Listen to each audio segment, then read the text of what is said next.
بے شک اللہ ہی آسمانوں اور زمین کی پوشیدہ باتوں کا جاننے والا ہے، وہ تو دلوں کے بھیدوں تک سے واقف ہے۔ وہی تو ہے جس نے تم کو زمین میں پہلے لوگوں کا جانشین بنایا، اب جس نے کفر کیا اس کے کفر کا ضرر اسی کو ہے، اور کافروں کے لیے ان کے کفر سے پروردگار کے ہاں ناخوشی ہی بڑھتی ہے، اور کافروں کو ان کا کفر نقصان میں اضافہ ہی کرتا ہے۔ بھلا تم نے اپنے شریکوں کو دیکھا جن کو تم اللہ کے سوا پکارتے ہو؟ مجھے دکھاؤ کہ انہوں نے زمین میں سے کون سی چیز پیدا کی ہے، یا کیا آسمانوں میں ان کی شرکت ہے، یا ہم نے ان کو کوئی کتاب دی ہے جس کی وہ سند رکھتے ہوں؟ ان میں سے کوئی بات بھی نہیں، بلکہ ظالم جو ایک دوسرے کو وعدہ دیتے ہیں محض فریب ہے۔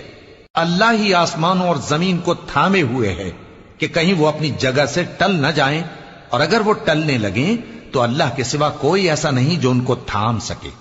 بے شک وہ بردبار ہے، بخشنے والا ہے۔ اور یہ اللہ کی بڑی بڑی قسمیں کھاتے ہیں کہ اگر ان کے پاس کوئی خبردار کرنے والا آئے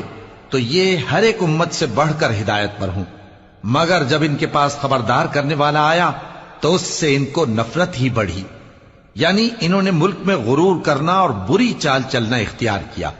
اور بری چال کا وبال اس کے چلنے والے ہی پر پڑتا ہے۔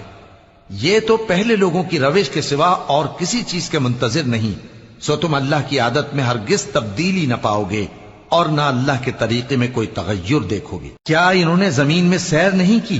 تاکہ دیکھتے کہ جو لوگ ان سے پہلے تھے ان کا انجام کیا ہوا، حالانکہ وہ ان سے قوت میں بہت زیادہ تھے، اور اللہ ایسا نہیں کہ آسمانوں اور زمین میں کوئی چیز اس کو عاجز کر سکے، وہ علم والا ہے، قدرت والا ہے۔ اور اگر اللہ لوگوں کو ان کے اعمال کے سبب پکڑنے لگتا تو روئے زمین پر ایک بھی چلنے پھرنے والے کو نہ چھوڑتا،